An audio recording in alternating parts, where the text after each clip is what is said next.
Ma tā upo e ono se fululua. O le manuia ma le mamalu o Siona. O te le whaalolongo a wā o Siona. O te le mapu foi a wā o Yerusalema. Se ia alu antula na mio tonu e pei o se mea pupula. Malona o la tanga e pei o le sulu ua momu. E vā ainu e se lau a mio tonu. Ma tupu uma la tau te vā ai i lo mamalu. E ngofo i oe le ngofo. E ta ua mai e le fofonga o Jehova. E fai oe ma pale mata ngofi e le a ao Jehova. Ma pūlau le tupu i le alofi lima o lo watua. E le to e ta ua oe. Wala foa ina. E le to e ta ua fo i lo lau ele ele.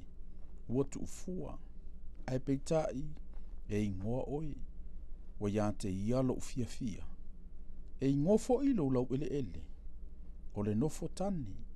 A wae fia fia Jehova yante oe. E nofo tane fo i lo lau ele ele. A wae peo le tau le ele a ua fai a vai le tau po. E wha apea uta matane o na fai a vai yante oe. E peo na fia fia fo i o le fato a fai a vai i la nava. E wha apea na fia fia o lo watua yante oe. Jerusalem ua outou fia e leo leo i lunga o upa. La tou te le wha alolongo e antoa le au e antoa fo i le po. Ai wha pe lava pe a.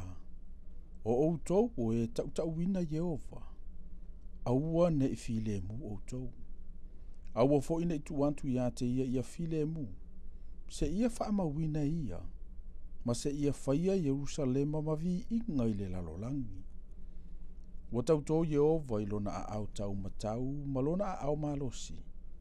O te leto e avatu lava lau saito, e ai ma e ita ya te oe. E le inu mia fo i ele whana wa tangata e se lau waina sa tinga ai nai oe. Ai peitai, o e whaaputuina lātou te a ai ai, ma lātou vivi i a Jehova. O e taulia mai lātou te wheinu ai i o uloto apa ia. Ui atu, ina ui atu ia i whaitotoa, te ule ala o le nuu, whaalau le lei. Ina whaalau le lei ia le ala tele, i au e se ai maa.